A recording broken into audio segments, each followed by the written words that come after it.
السلام علیکم ورحمۃ اللہ وبرکاتہ۔ الحمد للہ نحمدہ ونستعینہ ونستغفرہ ونؤمن بہ ونتوکل علیہ ونعوذ باللہ من شرور انفسنا ومن سیئات اعمالنا من یہدی اللہ فلا مضل لہ ومن یضلل فلا ہادی لہ ونشهد أن لا إله إلا الله وحده لا شريك له ونشهد أن محمدًا عبده ورسوله أرسل بالحق بشيرا ونذيرا وداعيا إلى الله بإذنه وسراجا منيرا اللهم صل على محمد وعلى آل محمد كما صليت على إبراهيم وعلى آل إبراهيم إنك حميد مجيد اللهم بارك على محمد وعلى آل محمد كما باركت على إبراهيم وعلى آل إبراهيم إنك حميد مجيد اما بعد سامعین محترم، ابن آدم ساری دنیا کے مختلف خطوں میں الگ الگ قوموں کی شکل میں بٹ گئے۔ مشرق سے مغرب تک سینکڑوں قومیں آپ کو دکھائی دیں گی اور ممالک کی تعداد بھی 150 سے اوپر ہے۔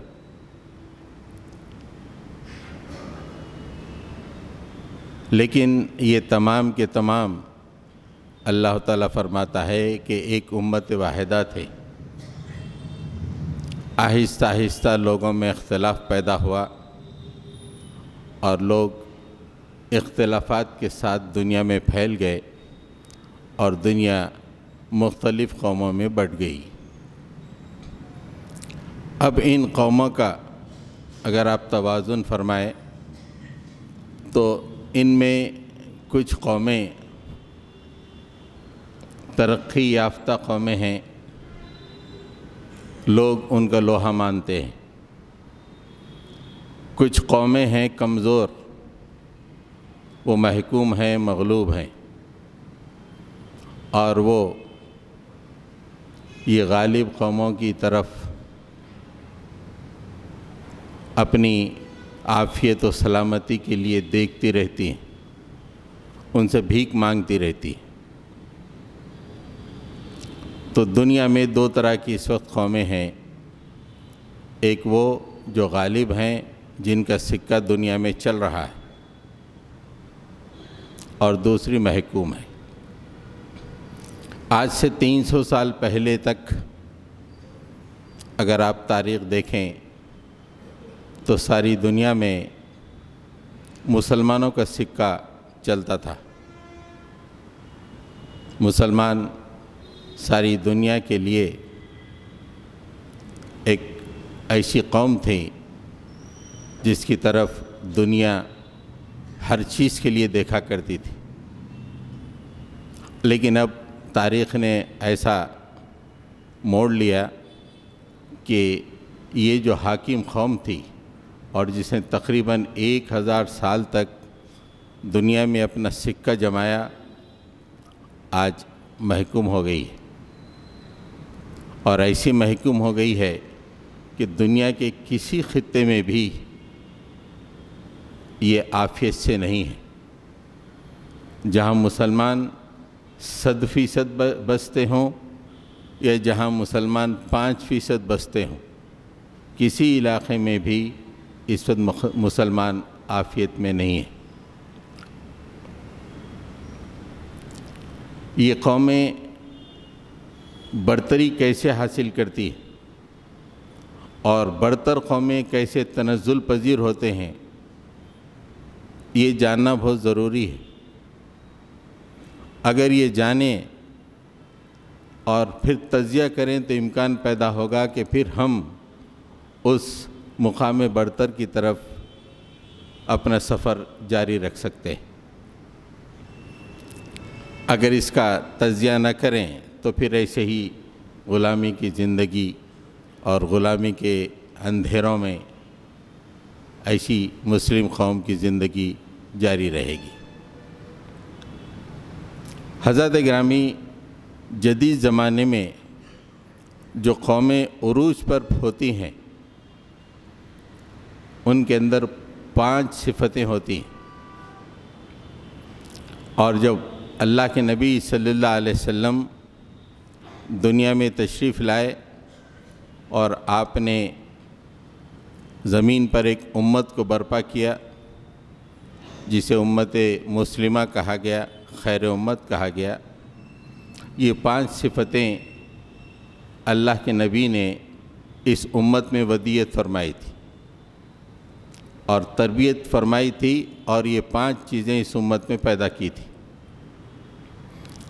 لیکن یہ 5 چیزیں جب ختم ہوئی دنیا میں اس قوم سے، تو یہ قوم غلامی کے طرف چلنا شروع کی، یہاں تک کہ اس مقام پر پہنچ گئی۔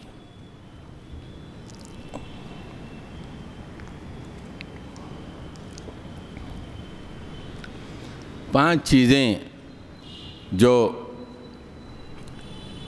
برتر قوموں کے اندر ہوتی ہیں، اس کا سب سے پہلا معاملہ ہے علم۔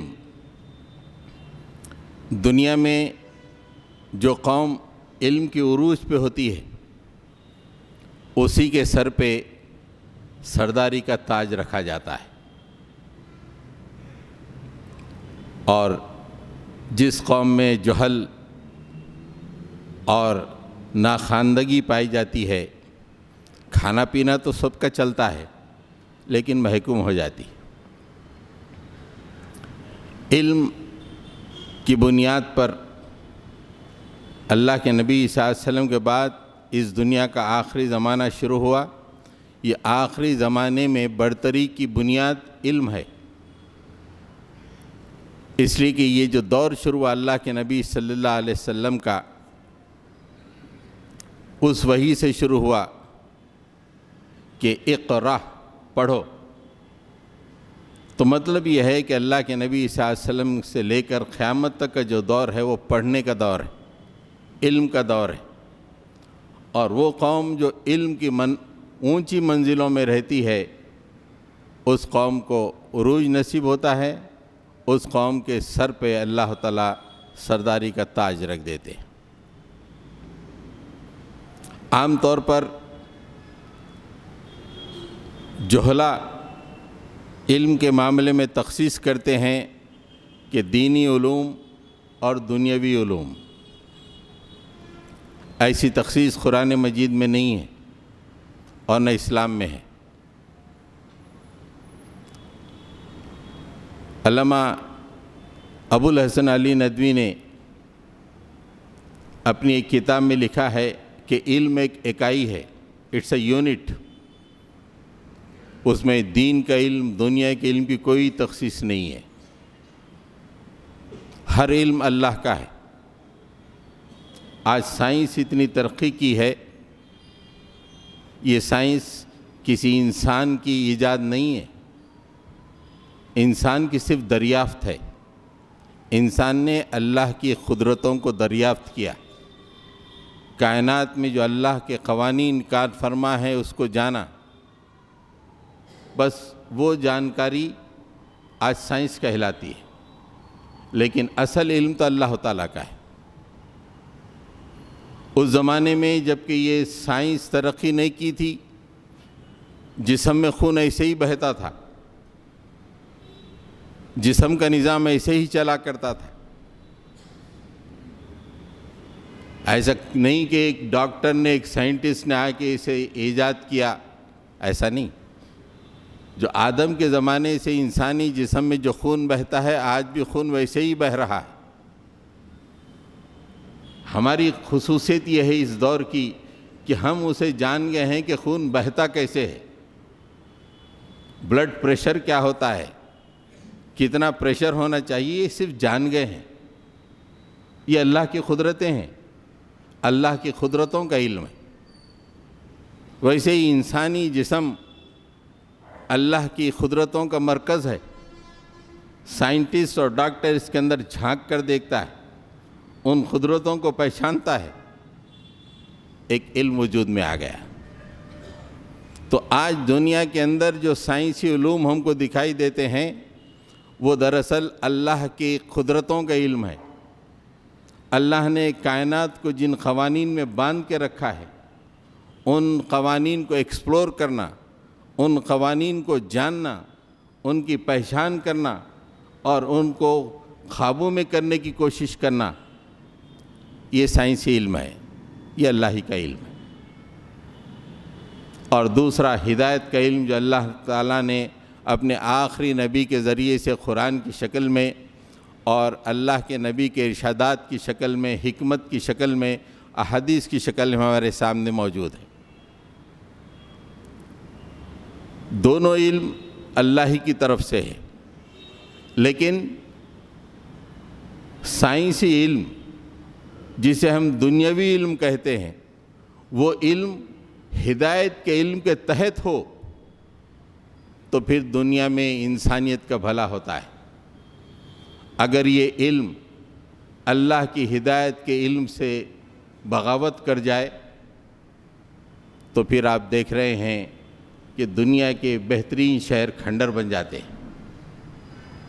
آج غزہ میں جو کھنڈر دکھائی دے رہے ہیں، اس لیے کہ اللہ کا یہ دیا ہوا علم، دھماکوں کا علم جو اللہ کا دیا ہوا ہے، وہ اللہ کی ہدایت کے علم کے تحت نہیں ہے، بلکہ وہ شیطانی علم کے تحت آ گیا ہے۔ مسلمانوں نے کھانے پینے میں اپنی بھلائی اور عافیت محسوس کی، اللہ کی ہدایت کو دنیا کے سامنے پیش کرنا یہ بھول گئے۔ نتیجہ یہ ہوا کہ سائنسی علم آج شیطان کی آماجگاہ بن گیا ہے، شیطان کے تحت آ گیا ہے۔ ویسے ہی دنیا کے ہر علاقے میں آپ دیکھیے، شہر پورے کھنڈر بنتے چلے جا رہے ہیں، اوپر سے نیچے سے ہر طرف سے شہروں کو دھماکوں سے اڑا دیا جا رہا ہے۔ یہ صرف اس لیے ہوتا ہے کہ ایک تو علم غیر نافع جو کہ اللہ کو ناپسند ہے، اور دوسرا اگر وہ علم ہے بھی تو وہ شیطان کے تحت آ گیا ہے۔ حضرات گرامی، علم کی بڑی اہمیت ہے، اور اسلام میں علم کو اتنی اہمیت دی گئی ہے کہ آپ حدیث کے اہم ترین کتابوں کو دیکھیں، بخاری اور مسلم، ترمذی اور دوسری کتابیں، ان تمام کتابوں میں باضابطہ ایک باب ہے، باب العلم، کتاب العلم۔ اس کی اہمیت کا اندازہ ہوتا ہے۔ بخاری میں تو تیسرے نمبر پہ حضرت بخاری نے رکھا ہے کتاب العلم، اور کتاب العلم، اور جب کبھی بھی بخاری کے باب کی ابتدا ہوتی ہے، سب سے پہلے اس باب میں آیتوں کا تذکرہ ہوتا ہے جو قرآن مجید میں اللہ تعالیٰ نے نازل فرمائی ہے، اور 2 آیتوں کا تذکرہ وہاں پہ حضرت امام بخاری نے فرمایا ہے۔ اس سے اندازہ ہوتا ہے کہ اسلام میں دین کی کتنی اہمیت ہے۔ یرفع اللہ الذین آمنوا منکم والذین اوتوا العلم درجات، اللہ تعالیٰ رفع درجات عطا فرماتا ہے 2 چیزوں سے۔ ہر انسان کو جو درجے میسر ہوتے ہیں 2 چیزوں سے ہوتے ہیں۔ یرفع اونچا کرتا ہے، اور آخر میں کہا گیا درجات کو اونچا کرتا ہے۔ کن کے لیے؟ جو ایمان والے ہیں، جن کا ایمان مضبوط ہے، جو کسی چیز سے گھبراتے نہیں ہیں، ہر طرح کے حالات میں ایک اللہ پہ بھروسہ کرتے ہیں، توکل کی چوٹی پہ رہتے ہیں، ان کے درجات کو اللہ تعالیٰ بلند کرتا ہے۔ دوسرا، اوت العلم، جن کے پاس علم موجود ہے، جو علم رکھنے والے ہیں، علم وہ ہدایت کا علم ہو یا اللہ کی قدرتوں کا علم ہو، جو بھی علم ہو، جس کے پاس بھی علم ہوتا ہے اللہ تعالیٰ اس کو درجات میسر فرماتا ہے۔ ہم اپنی عام زندگی میں بھی دیکھتے ہیں، ایک ماہر ہے، ایک ماہر ڈاکٹر ہے، اس کا معاشرے میں جو مقام ہوتا ہے، جو بلندی ہوتی ہے، ہر آدمی اس کو عزت سے دیکھتا ہے۔ کبھی آپ نے دیکھا کہ کوئی مریض یا مریض کے ساتھ جو اٹینڈی ہے وہ ڈاکٹر کے ساتھ کوئی بدسلوکی کیا ہو؟ نہیں، اس کے علم کا روب اس پہ ہوتا ہے۔ یہ کیوں ہوتا ہے؟ یہ اللہ کی طرف سے دیا ہوا درجہ ہے، اس لیے کہ اس نے علم کا حاصل کیا ہے۔ آج آپ دیکھیں کہ ساری دنیا علم کے منازل طے کرتی چلی جا رہی ہے۔ ہر سال گزرتا ہے تو نئے نئے ایجادات ہوتے ہیں، دنیا ایک نئے مقام پہ، ایک نئی منزل میں پہنچتی ہے علم کی۔ ہم جب کالج میں پڑھ رہے تھے لیٹ سیونٹیز میں، جب صرف ایک دو ٹاپکس ہم پڑھتے تھے، ڈیجیٹل فزکس، یعنی چپس کے بارے میں ایک دو ٹاپکس۔ آج ساری دنیا چپس کی غلام بن گئی ہے، ڈیجیٹل سائنس کی غلام بن گئی ہے۔ کیوں؟ جب سے لے کے آج تک ہر سال گزرتا ہے نئی ایجادات، نئی ڈسکوریز، یہ دنیا کا معاملہ ہے۔ اور مسلمانوں کا معاملہ کیا ہے؟ شادیاں، گھر بنانا، گھر بھرانیاں۔ ہم نے ان سالوں میں بس گھر بھرانیاں کی، شادیاں کی، سب کچھ کی، اور مغرب ہر سال نئے نئے ایجادات کرتا گیا۔ اس نے سیٹلائٹس بھیجے، جس کی وجہ سے آج ہمارے ہاتھوں میں سیل فون موجود ہے۔ امریکہ سے آنن فانن میں گفتگو ہوتی ہے، امریکہ سے لائیو باتیں ہوتی ہیں۔ کیوں؟ یہ گزشتہ 50 سال میں انتھک کوششوں کے ذریعے سے لوگوں نے علم کو اتنی بلندی پہ پہنچا دیا۔ سیٹلائٹ کیا ہے؟ ایک عام مسلمان کو اس کی اطلاع تک نہیں ہے، جبکہ وہ ان سیٹلائٹ کا آج غلام بنا ہوا ہے۔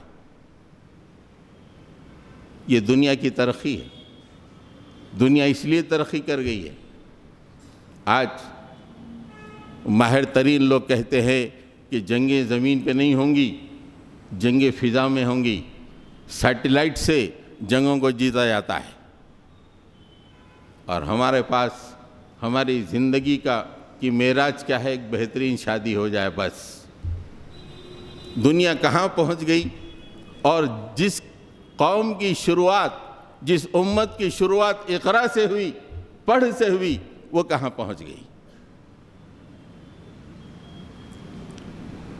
آج 7,000 بچوں کا ختم ہونا پوری قوم کو مجرم قرار دیتا ہے۔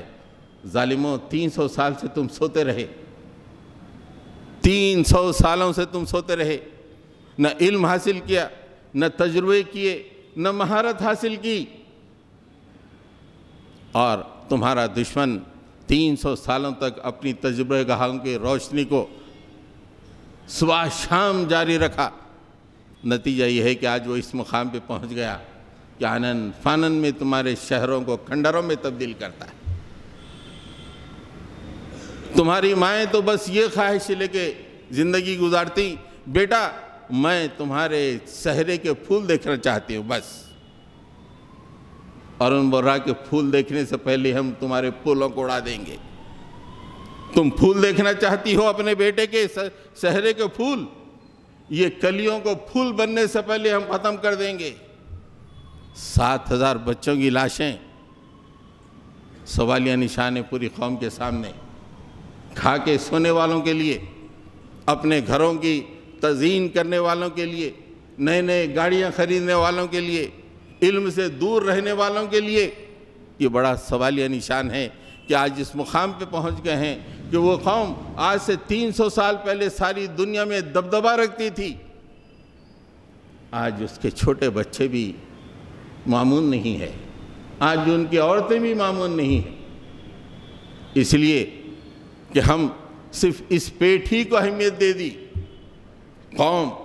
قومی بلندی، قوم کو بلندی پہ پہنچانا، قوم کو ساری دنیا کے مقابلے میں لانا یا ان کے آگے لے جانا، یہ تصور تک ہمارے ذہن میں نہیں ہے۔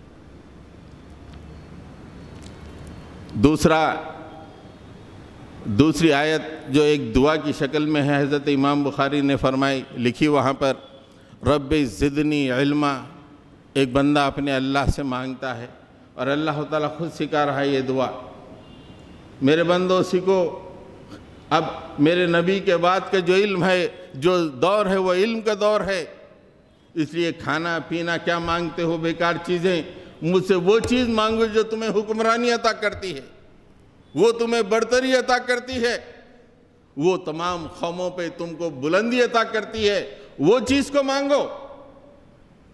رب زدنی علما، مالک مجھے علم عطا فرما، مجھے علم کی برتری عطا فرما، علم کا عروج عطا فرما، تو نے فرمایا ہے کہ علم کے ذریعے سے دنیا میں درجات عطا فرماتا ہے، مالک تو وہ علم مجھے عطا فرما۔ آج ہم میں سے کتنے ہیں جو اللہ سے دعا مانگتے ہیں؟ ہم اپنے بچوں کی شادیوں کی دعا مانگتے ہیں، ہم اپنی تمام تر پریشانیوں کے لیے دعا مانگتے ہیں، لیکن زندگیاں گزر جاتی ہیں، یہ دعا ہمارے زبان پہ نہیں آتی۔ رب زدنی علما، مالک مجھے ویزا عطا فرما دی، یہ دعا مانگی ہم نے، ایک بہترین نوکری کی دعا ہم نے مانگی، کاروبار میں ترقی کی دعا ہم نے مانگی، لیکن اللہ نے جو ہم کو سکھایا کہ مانگو، رب زدنی علما، نونہالوں مانگو، جوانوں مانگو، لیکن ہم نے اپنی رخ کو پھیر لیا۔ ہم کو علم نہیں چاہیے، ہم کو بلندی نہیں چاہیے، ہم کو چھوٹے چھوٹے خوشیاں مل جائیں بس ہے، دوست کی شادی میں کچھ ناچ لیں یہ ہمارے لیے کافی ہے، اس کے اسٹیج پہ دوست کے ساتھ بیٹھ کے کچھ فوٹو کھنچوا لیں یہ ہمارے لیے کافی ہے۔ ہم نے شادی خانوں کو روشن کیا جبکہ مغرب نے تجربے گاہوں کو روشن کیا، یہ بہت بڑا فرق ہے۔ علم کے سلسلے میں اللہ کے نبی صلی اللہ علیہ وسلم نے جو باتیں فرمائی کتنی عظیم اور بلند باتیں ہیں۔ صحابہ کرام رضوان اللہ تعالیٰ علیہم اجمعین، ترمذی کی حدیث میں آپ کے سامنے رکھتا ہوں، صحیح حدیث ہے۔ ترمذی میں عام طور پر 3 طرح کے احادیث ملتے ہیں، ایک صحیح، ایک حسن اور ایک ضعیف، لیکن یہ صحیح حدیث ہے۔ اللہ کے رسول صلی اللہ علیہ وسلم سے صحابہ کرام نے پوچھا کہ اللہ کے نبی، عالم اور عابد میں کون زیادہ بہتر ہے، کون فضیلت رکھتا ہے؟ ہمیشہ نمازیں پڑھنے والا، ہمیشہ رطب اللسان اللہ کے ذکر سے صبح شام اللہ کی عبادتیں کر رہا ہے، اور دوسرا ایک علم حاصل کر رہا ہے، علم کے لیے تقاضا کر رہا ہے، اے اللہ کے نبی یہ دونوں میں کون بہتر ہے؟ اللہ کے نبی صلی اللہ علیہ وسلم نے فرمایا، ایک عالم کی عابد پر ایسی فضیلت ہے جیسے میری فضیلت تم میں سے ادنا ترین آدمی پر ہے، ویسی فضیلت عابد پر عالم کی ہے۔ اللہ کے نبی کی جو فضیلت سب سے ادنا صحابی پہ تھی، وہ فضیلت ایک عالم کو، ایک نمازی اور ذاکر اور سالک اور سب کچھ اپنے لیے اللہ کی عبادتوں کے لیے اپنی زندگی لگا دیتا ہے، اس پر وہ عالم کی فضیلت۔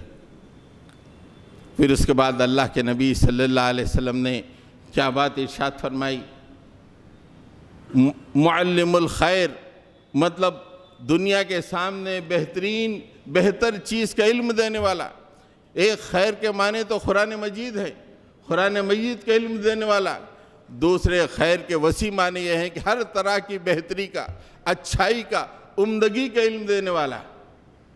اللہ کے نبی فرماتے ہیں، ان اللہ و ملائکتہ و اہل السماوات والارض حتی النملۃ فی حجرها والحوت یصلون علی معلم الخیر۔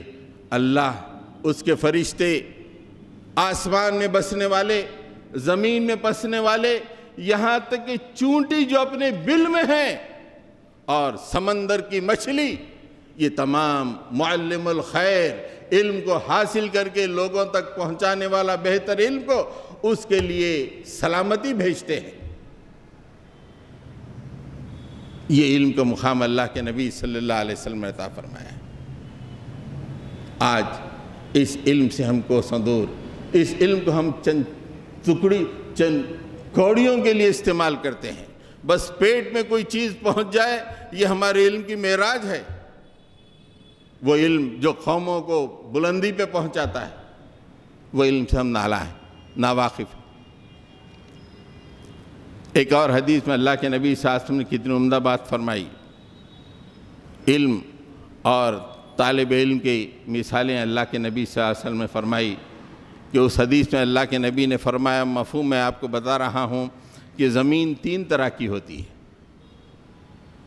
ایک زمین جس پہ اگر بارش گرتی ہے تو زمین چونکہ زرخیز ہوتی ہے، اس بارش کا فائدہ اٹھا کے وہ لہلہا اٹھتی ہے، طرح طرح کے نباتات دیتی ہے۔ دوسری زمین ذرا سخت ہوتی ہے، اس پہ جب بارش ہوتی ہے تو پانی اس پہ جم جاتا ہے، نباتات تو اگتی نہیں ہے لیکن پانی جمع ہو جاتا ہے، تمہارے استعمال کے لیے کام آتا ہے، تمہارے مویشیوں کو پانی پلانے کے لیے کام آتا ہے، تمہاری زمینوں کی سینچائی کے لیے کام آتا ہے۔ اور تیسری زمین وہ پتھریلی اور بنجر زمین ہوتی ہے، جس پہ بارش جب پڑتی ہے کوئی فائدہ نہیں، بہہ کے چلی جاتی ہے شادی خانوں کی طرف۔ یہ میں نے اپنی طرف سے کہا، شادی خانوں کی طرف جو ہمارا عمل ہے۔ اللہ کے نبی نے فرمایا کہ وہ علم جب بنجروں پہ پڑتا ہے، بنجر قوموں پہ پڑتا ہے، جو اس سے کچھ حاصل نہیں کرتے ہیں، وہ بہہ کے کوئی فائدہ نہیں دیتا۔ یہ قوم نہ پہلے نمبر پہ ہے نہ دوسرے نمبر پر ہے، آج تیسرے نمبر پہ پہنچ گئی ہے۔ علم جب آتا ہے، وہ زمین کی زرخیزی کا اندازہ لگائیے کہ اس علم کو حاصل کرنے کے بعد غور و فکر کرتی ہے، غور و فکر کرنے کے بعد ایسی فصل وجود میں آتی ہے کہ جو انسانیت کے لیے فائدہ پہنچاتی ہے۔ اس سے ڈاکٹری کی فصل نمودار ہوتی ہے، انجینئرنگ کی فصل نمودار ہوتی ہے، ہر طرح کی فصل وجود میں آتی ہے، سو ساری دنیا کو فائدہ پہنچاتی ہے۔ اگر یہ نہیں کر سکتے تو کم سے کم دوسرے درجے کی ہو، تاکہ تمہارے پاس علم تو ہو، تاکہ لوگ جو ہے اپنے مویشیوں کو پانی پلائیں، اپنی زمینوں کی سینچائی کریں۔ لیکن اللہ کے نبی صلی اللہ علیہ وسلم نے جو فرمایا کہ تیسری زمین آج مسلمان بن چکے ہیں، وہ بنجر زمین جس سے بارش تو ہو رہی ہے لیکن کوئی فائدہ حاصل نہیں ہے، پانی بہہ کے چلے جا رہا ہے، ایک تنکا ہریالی کا نہیں اگ رہا ہے اس میں۔ کیسی بہترین خوبصورت باتیں اللہ کے نبی صلی اللہ علیہ وسلم نے فرمائی۔ حضرت گرامی، چونکہ علم کا معاملہ بڑا اہم تھا، اس سے ہم دور ہو گئے، ذرا وقت زیادہ ہو گیا اس پر۔ دوسری اہم ترین بات جو قوموں کو عروج پہ پہنچاتی ہے وہ ہے محنت۔ جو قوم محنت کرتی ہے، محنت کو آج کل کے زمانے میں ایک پوری قوم کی محنت کے لیے جو پیمانہ بنایا، مین ڈیز، مین آورز کا، یعنی پوری قوم مل کے ایک کام کو حاصل کرنے کے لیے جو وقت لگاتی ہے، اس کو مین ڈیز کہا جاتا ہے۔ ایک آدمی اگر ایک دن لگاتا ہے تو ایک دن، 1000 آدمی ایک دن لگاتے ہیں اس کام کے لیے تو 1000 دن مین ڈیز۔ پوری قوم جب کسی چیز کو حاصل کرنے کے لیے محنت کرتی ہے تو پوری قوم بلندی کی طرف پہنچتی ہے۔ قرآن مجید نے کہا، الیس للانسان الا ما سعی، نہیں ہے انسان کے لیے مگر جتنا کہ اس نے کوشش کی۔ وہ قومیں جو اپنے اوقات کو برباد کرتی ہیں، محنت نہیں کرتی ہیں، لغویات میں اپنے آپ کو پھنساتی ہیں، وقت کو برباد کرتی ہیں۔ ہم نے پڑھا جاپان پہ دوسری جنگ عظیم کے بعد ہیروشیما ناگاساکی تباہ ہو گیا۔ 4 سال کی جنگ عظیم کے بعد جاپان کی اینٹ سے اینٹ بجا دی گئی۔ حالت یہ ہوئی کہ پوری ایک فیملی کے لیے، ایک خاندان کے لیے ایک ڈبل روٹی ملتی تھی، ایک دن کے لیے پوری فیملی ایک ڈبل روٹی پہ اتفاق کرتی تھی۔ اس کے بعد سے آج 30 سال کے اندر، آج تو بہت دن ہو گئے لیکن 30-40 سال کے اندر جاپان اس مقام پہ پہنچ چکا تھا کہ وہ دنیا کا اکنامک پاور بن گیا تھا۔ اس کی کرنسی ین ساری دنیا کی طاقتور ترین کرنسی تھی۔ اس کی وجہ تھی کہ اس قوم نے محنت کی۔ روایتوں میں آتا ہے کہ 18 گھنٹے 20 گھنٹے اس قوم نے ایک دن میں کوشش کی۔ اس کے پڑھے لکھے لوگ 20 گھنٹے کام کرتے تھے۔ ڈاکٹر پریشان ہو گئے کہ اگر تمہیں نیند نہ آئی تو تم بیمار ہو جاؤ گے، ذہنی مریض ہو جاؤ گے، لیکن پوری قوم نے اپنی آپ کو لگا دیا۔ آنن فانن میں وہ قوم جو سکریچ ہو گئی تھی، جو راکھ بن گئی تھی، وہ ایسی اٹھی کہ دنیا کی ایک اکنامک پاور کی حیثیت میں اس کا مقام ہو گیا ہے۔ اللہ تعالیٰ نے اہل ایمان کا جو تذکرہ فرمایا کہ یہ لوگ اپنی محنتوں کو، اپنے اوقات کو صحیح کاموں میں لگاتے ہیں، لغویات میں نہیں لگاتے ہیں۔ وَالَّذِينَ هُمْ عَنِ اللَّغْوِ مُعْرِضُونَ، اہل ایمان کی خصوصیت بیان فرمائی کہ یہ وہ لوگ ہیں جو لغویات سے دور رہتے ہیں، پرہیز کرتے ہیں، لغویات پہ اپنا وقت نہیں لگاتے، شادیوں میں کئی گھنٹے تباہ نہیں کرتے، فالتو کاموں میں کوئی وقت تباہ نہیں کرتے، ایک چیز کو حاصل کرنے کے لیے اپنی پوری زندگی لگا دیتے ہیں۔ یہ وہ ہے مومن۔ آج کتنی شادیاں روز ہو رہی ہیں، شادیوں کا سیزن شروع ہو گیا، کتنے مسلمانوں کے مین آورز جس سے قوم بلندیوں پہ پہنچ سکتی تھی اگر ان کو ان اوقات کو صحیح وقت مقام پہ لگا دیا جائے، آج برباد ہو رہے ہیں۔ امریکہ اور یورپ کے گزشتہ 300 سالہ تاریخ اٹھا کر دیکھیے، 300 سالہ تاریخ، کوئی وقت انہوں نے ضائع نہیں کیا۔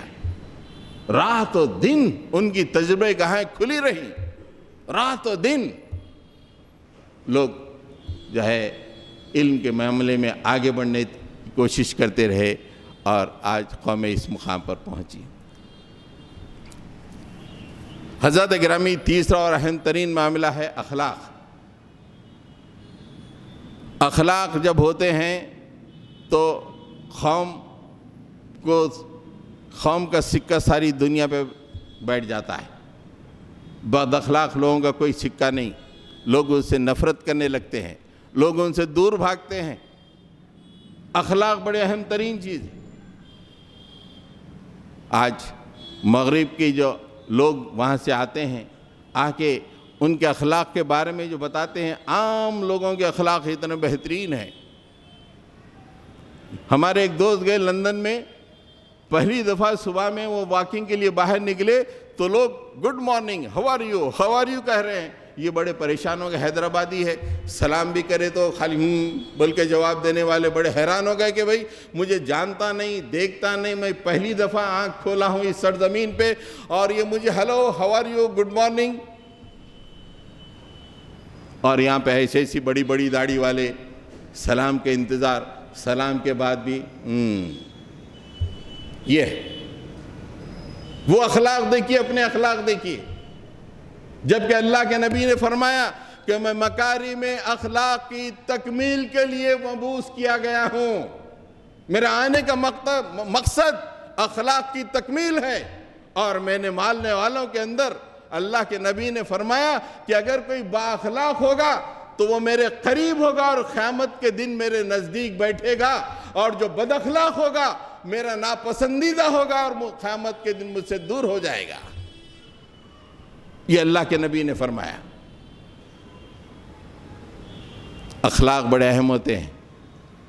اللہ تعالیٰ نے ایک آدمی کے جتنے روابط ہو سکتے ہیں پیدائش سے لے، یعنی جب سے وہ سن شعور کو پہنچتا ہے، جب سے لے کے مرنے تک ایک آدمی کے جو روابط ہو سکتے ہیں انسانوں سے، اس کو ایک آیت میں بیان کیا ہے اور فرمایا کہ ان تمام روابط کی بنیاد احسان ہونا چاہیے۔ وَاعْبُدُوا اللَّهَ وَلَا تُشْرِكُوا بِهِ وَلَا تُشْرِكُوا بِهِ شَيْئًا اللہ کے وَلَا تُشْرِكُوا بِهِ شَيْئًا اللہ کی عبادت کرو اور کوئی شرک نہ کرو.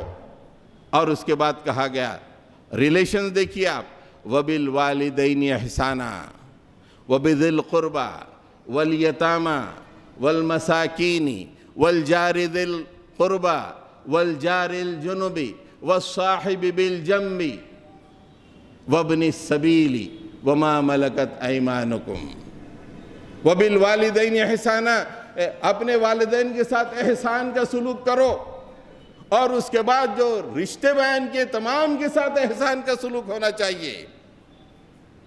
وَبِذِي الْقُرْبَى اپنے رشتہ داروں کے ساتھ اور مسکینوں کے ساتھ یتیموں کے ساتھ اور تمہارے وہ رشتہ دار جو تمہارے پڑوس میں ہیں اور وہ رشتہ دار جو اجنبی ہے اور اجنبی آدمی جس کے ساتھ کبھی تمہاری ملاقات ہو جاتی ہے وَصَاحِبِ بِالْجَنْبِ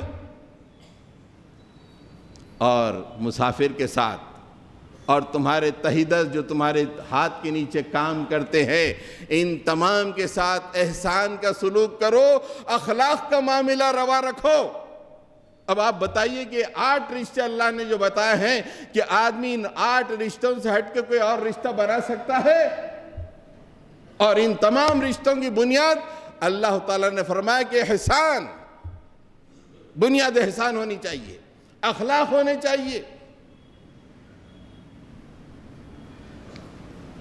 تو حضرات گرامی اخلاق کی اہمیت ہے. چوتھی چیز جو ہے شجاعت پامردی. جس قوم میں بہادری ہوتی ہے اس کا سکہ بیٹھ جاتا ہے. جیسے آج سرنگوں والوں کا سکہ ساری دنیا پہ بیٹھ رہا ہے. کسی زمانے میں مسلمان مکے سے ہجرت کر کے مدینہ گئے آنن فانن میں ان کا ساری دنیا پہ سکہ جم گیا. اور تمام چیزوں کے ساتھ ایک جو عنصر تھا ایک صفت تھی وہ بہادری کی صفت تھی. بہادری کی صفت موت سے بے خوف قید و بند سے بے خوف نفع و نقصان سے بالا تر اپنے مقصد کا حصول یہ بہادری ہے. ارے شام میں شادی میں جانا ہے بھائی کہیں کوئی یہ معاملہ جان دو. بزدلی جب آدمی دنیا کی طرف مائل ہو جاتا ہے تو بزدل ہو جاتا ہے. آج ہمارے مسلمانوں کے اندر 170 کروڑ سے زیادہ 200 کروڑ کے قریب اس وقت پہنچ گئے مسلمان. خال آپ کو پامردی دکھائی دیتی ہے بہادری دکھائی دیتی ہے. ساری قوم پہ اس وقت جبن طاری ہے وہن کی بیماری طاری ہے. اللہ کے نبی صلی اللہ علیہ وسلم فرمایا کہ ایک وقت ایسا آئے گا کہ جب لوگ تمہارے اوپر اس طرح ٹوٹ پڑیں گے جیسے بھوکے دسترخوان پہ ٹوٹ پڑتے ہیں. یہ منظر دسترخوان پہ ٹوٹ پڑنے کا جب ولیمے یا شادی 10:30 بجے پہلا دستر کے لیے پردہ اٹھتا ہے جب آپ کو معلوم ہو جائے گا کہ کس طرح ٹوٹتے ہیں. لوگ بھاگتے ہیں کرسیوں کو اٹھا لیتے ہیں. حیرت بھاگتے ہیں کرسیوں کو اٹھا لیتے ہیں. ایک صاحب تو 2 کرسیوں کو اٹھا لیا ایسے کہ تاکہ کوئی بیٹھنے نہ پائے. ایسی پوری دنیا اسرائیل امریکہ یورپ آج پوری مسلمانوں پہ ٹوٹ پڑ رہی ہے جیسے ہم دسترخوان پہ ٹوٹ پڑ رہے ہیں. صحابہ جو اپنی جان کو ہتھیلی پہ رکھ کے اسلام کے لیے سب کچھ کرنے کے لیے تیار تھے حیرت زدہ ہو گئے. فرمایا کہ کیا ہم اس وقت بہت قلیل تعداد میں ہوں گے؟ اللہ کے نبی نے فرمایا کہ نو، تم سمندر کے جھاگ کی مانند ہو گئے، بہت کثرت میں ہو گئے، لیکن تمہاری حیثیت سمندر کے جھاگ کے برابر ہوگی. اللہ کے رسول ایسے حالات کیوں آئیں گے؟ اس لیے آئیں گے کہ تمہارے اندر وہن کی بیماری پیدا ہو جائے گی. وہن کی بیماری کیا ہے اللہ کے رسول؟ اللہ کے نبی نے فرمایا کہ دنیا سے محبت، موت سے نفرت، یہ وہن کی بیماری ہے. بہادری ہم سے رخصت ہو گئی. بہادری کا نقشہ اللہ تعالیٰ اپنے بندوں کا بیان فرماتے ہیں، الذین قال لهم الناس ان الناس قد جمعوا لكم فاخشوهم فزادهم ایمانا وقالوا حسبنا اللہ ونعم الوکیل۔ احد میں جب شکست ہوئی مسلمانوں کو اور ہر جو لوگ زندہ بچے تھے ان کے جسموں پہ زخم تھے، ایک ایک صحابی کے جسم پہ 70 80 زخم تھے، لیکن اللہ کے نبی کے حکم پر دوسرے دن انہوں نے پیش قدمی کی۔ ایسے میں ایک ظالم آ کے کہتا ہے کہ کہاں جا رہے ہو، وہاں پہ تو مکے والے بہت بڑی تعداد میں تم پہ حملہ کرنے والے ہیں۔ الذین قال لهم الناس قال لهم الناس قد جمعوا لكم، یعنی لوگ تمہارے لیے حملہ کرنے کے لیے جمع ہو گئے ہیں۔ الذین قال لهم الناس ان الناس قد جمعوا لكم، تمہارے خلاف بڑی جماعت ہے۔ اس حالت میں انہوں نے کیا کہا؟ فزادہم ایمانا، اللہ کہتا ہے کہ سننے والے ایمان ان کا تازہ ہو گیا۔ وقالوا حسبنا اللہ ونعم الوکیل، ارے ہمارے لیے تو اللہ کافی ہے، یہ بڑی قوت وغیرہ ہمارا کچھ بگاڑ نہیں سکتی۔ یہ قرآن کریم سے چھن کے شجاعت آتی ہے اہل ایمان کے لیے۔ مسلمانوں، تم کو شادی خانوں کے لیے پیدا نہیں کیا گیا، گھر بھرانیوں کے لیے نہیں، گھروں کی تزئین کے لیے نہیں، تم کو اس شجاعت اور پامردی کے لیے پیدا کیا گیا ہے دنیا کے سامنے۔ اٹھو، ساری دنیا پہ چھا جاؤ، اس لیے تم کو پیدا کیا گیا ہے۔ کہاں یہ چھوٹی چھوٹی خوشیوں کے پیچھے تم پڑ گئے ہو، آج مغلوب و محکوم ہو گئے ہو۔ تھوڑا سا ایمان رکھنے والا ہے، وہ لاشوں کو دیکھ کے بچوں کی بس رو رہا ہے، دعائیں کر رہا ہے، بس اس سے زیادہ کچھ نہیں۔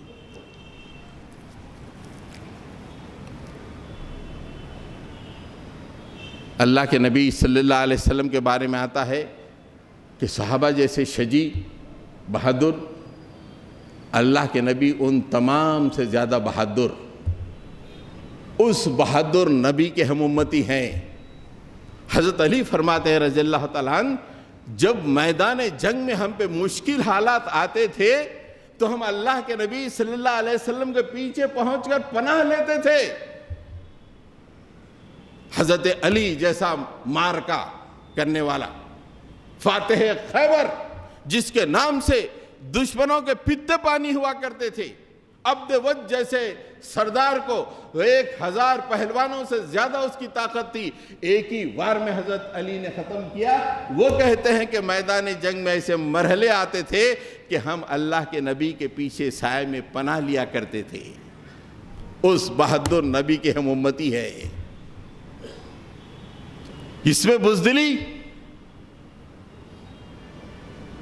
حضرت گرامی، جو قوم بہادر ہوتی ہے اپنے جوانوں کی لاشوں کو ایک مقصد کے لیے قربان دیتی ہے، اپنے جوانوں کو قربان کرتی ہے ایک مقصد کے لیے، ایسی بہادر قوم دنیا میں اونچا مقام حاصل کرتی ہے۔ پانچواں اور آخری، لوگوں کے لیے کیا فائدہ ہے آپ کا رہنے سے؟ یوٹیلیٹی کہتے ہیں انگریزی میں، افادیت، نفع مندی۔ آپ کے رہنے سے لوگوں کو کیا فائدہ ہے؟ گزشتہ 300 سالوں میں آپ کی موجودگی سے دنیا کو کیا فائدہ ہوا؟ کوئی فائدہ نہیں ہوا۔ کہ آپ نے بلڈ پریشر کا اعلیٰ وجود دریافت کیا؟ نہیں کیا۔ کیا آپ نے بی پی کی گولی دریافت کی؟ نہیں کی۔ کیا آپ نے اینک دریافت کی؟ نہیں کی۔ آپ بڑے شوق سے سیل فون پہ زبان لبہر کرتے ہوئے ایسے ایسے دیکھتے رہتے ہو، اس کی ایک چھپ تک جاننے کی کوشش کی؟ کچھ نہیں کیا۔ آج دنیا میں صرف 300 سال سے اہل ایمان کھا رہے ہیں، سو رہے ہیں اور پیدا ہو رہے ہیں، مر رہے ہیں۔ دنیا کے فائدے کے لیے اس نے کچھ نہیں کیا، جبکہ مغرب ان کی پوری تجربے گاہیں، جتنی ترقیاں میڈیکل سائنس میں ہوئی ہیں، گزشتہ 100 سال میں ہوئی ہے۔ ایک سے ایک بیماری کا علاج دریافت ہوا، سرجری کا طریقے دریافت ہوئے، پورے جسم کو کاٹا جاتا تھا، وہاں سے کی ہول سرجری شروع ہو گئے، طرح طرح کی ایک کے بعد ایک انسانیت کو فائدہ، پوری انسانیت ان کے غلام ہے۔ صرف بیل بنڈیوں پہ چلنے والے، آج بھی جب بامبنگ وہاں پہ ہو رہی ہے تو غزہ میں ہم دیکھ رہے ہیں کہ ایک بنڈی کو اونٹ یا گھوڑا کھینچ رہا ہے۔ پرانے زمانے میں چلے گئے مسلمان، بولے اپنے اسی حد تک ہے نا، اور کیا دیا دنیا کو؟ کیا لوکوموٹو دیا؟ کیا ڈیزل انجن دیا؟ کیا پیٹرول انجن دیا؟ کیا کوئی کار چلانے کا طریقہ بتایا؟ دنیا کو کیا دیا؟ گزشتہ 300 سالوں میں مغرب نے دنیا کو اپنا غلام بنا لیا۔ اللہ تعالیٰ قرآن کریم میں فرماتا ہے فَأَمَّا الزَّبَدُ فَيَذْهَبُ جُفَاءً وَأَمَّا مَا يَنْفَعُ النَّاسَ فَيَمْكُثُ فِي الْأَرْضِ۔ جو جھاگ ہوتا ہے اڑ جاتا ہے، 200 کروڑ جھاگ اڑ جا رہا ہے، اور جو لوگوں کے لیے ما ينفع الناس، لوگوں کے لیے جو فائدہ مند ہے وہ زمین میں ٹک جاتا ہے، وہ سرداری حاصل کر لیتا ہے۔ اپنے بچوں کو ہم نے کیا بنایا؟ بس ڈگری، کچھ نوکری، ختم۔ بیٹا مغرب سے بہترین فون آیا، خرید کے میرے کو بھیج دے۔ ایک بیٹا اپنے باپ کو غلام، بیٹا اپنے غلام باپ کو غلامی کا ایک تحفہ دے رہا ہے، سیل فون باہر کا اچھا لا کے باپ کو دے رہا۔ اس کا ایک چپ نہ اس نے ایجاد کی، اس نے طریقہ کچھ جانا نہ کچھ نہیں۔ دنیا کے لیے فائدہ مند کا ہے۔ جب مسلمان اٹھے تھے یدعون الی الخیر، پوری دنیا کو خیر کی طرف بلا رہے تھے، دوزخ سے آزاد کرانے کے لیے نکل پڑے تھے، اور ایک ایک سائنسدان دنیا میں پیدا ہو رہا تھا، دنیا کو فائدہ ہی فائدہ، ایک سے ایک ڈاکٹر پیدا ہو رہا تھا، دنیا کو فائدہ ہو رہا تھا۔ آج ہم کہاں پہنچ گئے؟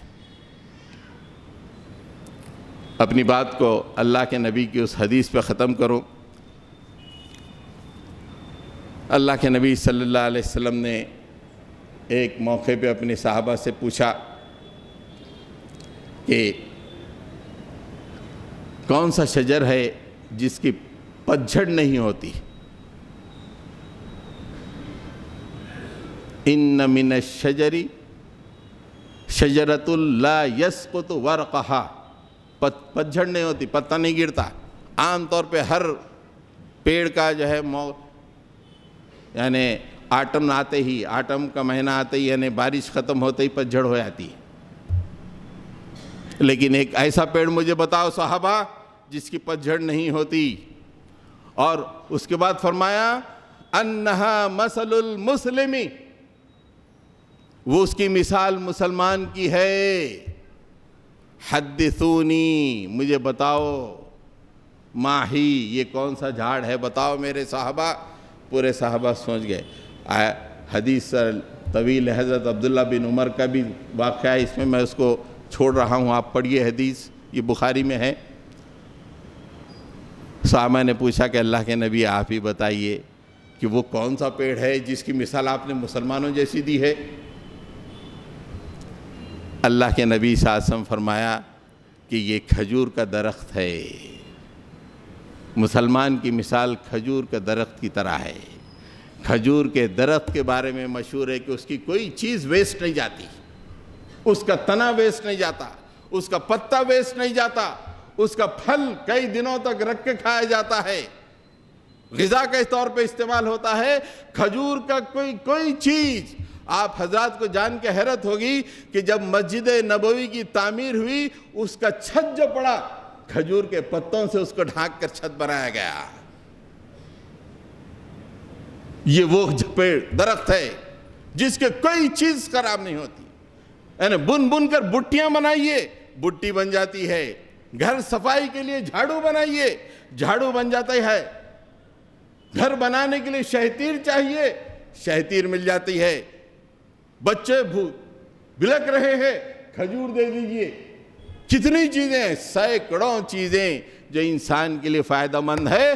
اللہ کے نبی نے کہا کہ یہ مسلمان کی مانند ہے، مسلمانوں تم انسانوں کے لیے ایسے جیو جیسے کھجور کا درخت انسانیت کو فائدہ پہنچاتا ہے۔ سیلفشنس ایسا چھا گیا ہے، میری لائف، مجھے ہی سب کچھ، انسانیت کو کچھ نہ ملے۔ الٹا کھڑے ہو کے ریزرویشن ہونا، بھائی میرے بچے پڑھ نہیں سکتے، بھائی 4% نہیں 12% دو، بیٹھو تیرے باپ کو بول رہا ہوں، اور خود بیٹھ گیا، آج دواخانے پہنچ گیا۔ تو یہ 5 چیزیں ہیں۔ اس وقت ہم محکوم قوم ہیں، نوجوان سن رہے ہیں، یہ 5 چیزیں نوٹ کیجئے۔ اہم ترین چیز علم کے بعد محنت لگا دو، جان لگا دو، ایک مقصد کے لیے، حصول علم کے لیے جان لگا دو۔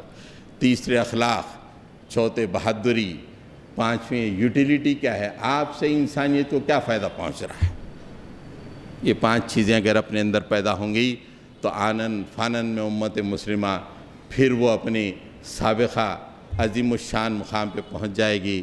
رب اغفر وارحم وانت خیر الراحمین، صلی اللہ تعالی علی محمد وعلی آلہ واصحابہ اجمعین برحمتک یا ارحم الراحمین، والحمد للہ رب العالمین۔